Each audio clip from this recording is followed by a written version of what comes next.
Digital Pigskin. I want to do a video here real quick, just play it for you at speed, and going to talk about deep passes in Madden, why I think they're broken. You know, the long ball, chicks dig the long ball. Some of you probably don't understand that reference, probably a little dated, but hey, whatever. You know, look up ESPN, chicks dig the long ball, you'll figure it out.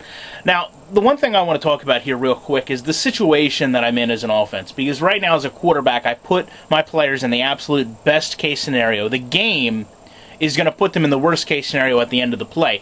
I've got a zone defense that I'm going against from a shotgun formation.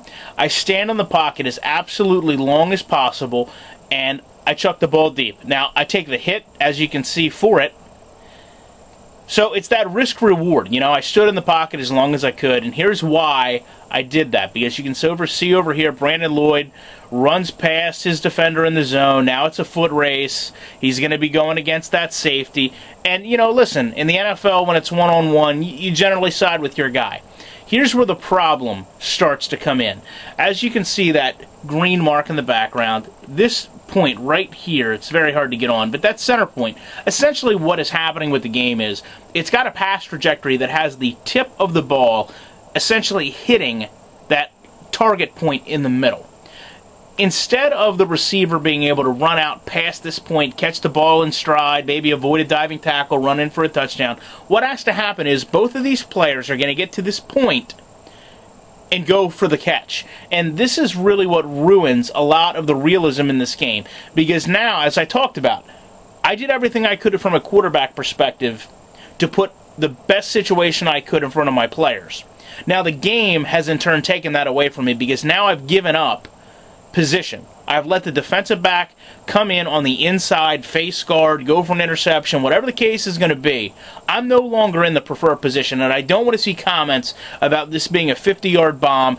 Maybe my quarterback just doesn't have the arm. That's ridiculous. Every quarterback in the NFL can throw a 50-yard pass. Trust me. Now, I want to show you. The football is very telling in how unrealistic this is. Because you can see, as it starts to come down, I'll try to zoom in as close as I can, it actually has to correct itself right there. You see how the ball is coming down? And again, we talked about it's going to follow that trajectory and hit with the tip of the ball in that mark. It actually has to correct itself to be caught. Now, the problem is, once this pass has been caught, I now have two players both in a catching animation, but because my receiver is stopped, I actually want to see him tackled. I don't want to see a situation where my players aren't in stride and can evade every defender and run into the end zone. So this is what has to happen as a tackle.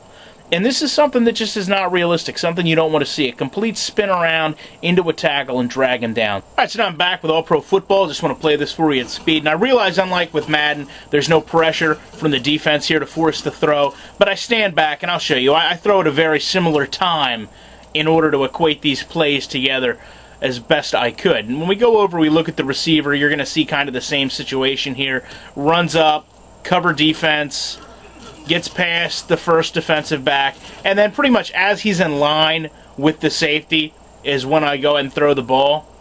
Come back here, you'll see Luck's getting ready to throw it. Now, the great thing about this game, and I'm not saying that this never happens in Madden, but I'm definitely saying it doesn't happen with the common stance that it should. You can see here, this is where the position is gained. You know, I'm faster than that defensive back as I run down the field, and there's multiple animations in this game that allow you to catch this pass in stride, maintain your position. Nobody has to stop, nobody has to turn around to try to catch it, and a big part of that is the way this ball, and it's going to be difficult to get on the ball, the way this ball is actually thrown and geared in this game. You remember when we saw Madden, the ball was coming down at a very sharp angle, like this. But it had to continue to change its path as it got toward my receiver because it was only natural that the ball get caught that way. And fundamentally, that's what made the defensive back and receiver stop. In this game, you can see that the ball continues to fall at the same rate. And if it were actually being complete, rather than landing on its tip, it would land on its side, which is extremely realistic if you've ever thrown a football.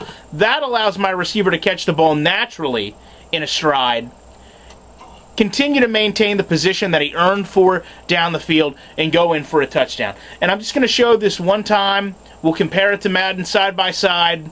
Not really side by side, but we'll compare it to Madden in terms of one after the other.